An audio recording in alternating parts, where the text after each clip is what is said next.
I'll hear from the member for Blair. Thank you, Mr Speaker. My question is to the Deputy Prime Minister.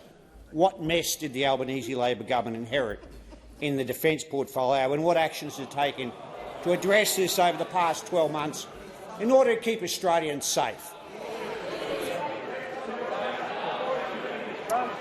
Order. Give the call to the Deputy Prime Minister and the Minister for Defence. Thank you, Mr Speaker, and I thank the member for his question. And it was great to be with him at the 150th Ipswich show on Friday. Mr Speaker, a year ago today, the Albanese government took office, and it has been a transformational 12 months for our nation's security, because this time last year it was all very different. Under the former government, Australia was drifting through a sea of broken relationships, with great powers, with friends, with countries which should be our friends, and with our region. There was a culture of making grand defence announcements on the basis of absolutely nothing. $42 billion worth of defence programs without a cent behind them. And when those officers did spend money, they were completely out of control. 28 different defence programs running a combined 97 years over time.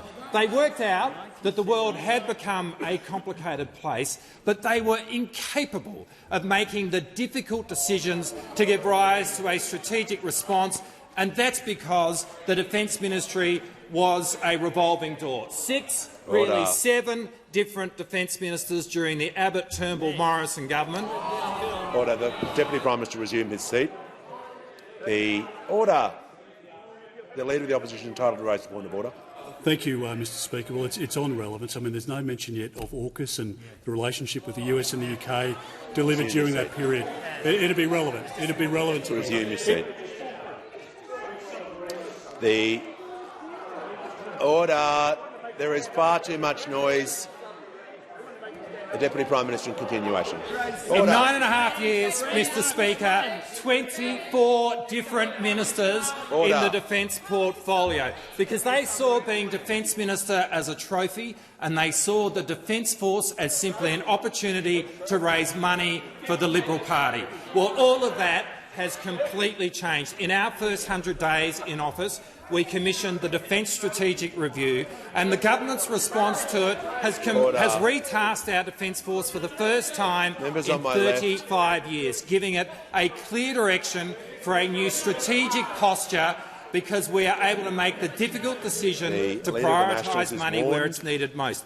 We now do have a pathway for acquiring a nuclear-powered submarine capability, with the first Australian-flagged submarine in the water a full decade earlier than what was anticipated this time last year. We are growing the defence budget significantly beyond what those provided, and we have completely transformed our standing in the world, being treated far more seriously by our allies and beginning the process of stabilising our relationship with China. But, Mr Speaker, there is much more to be done, because this is long-term policy which actually requires application and follow-through. And we know there are going to be many more difficult decisions ahead, but we're up for that because we understand the consequence of this moment, and we are completely committed to giving this country a government which will keep them safe.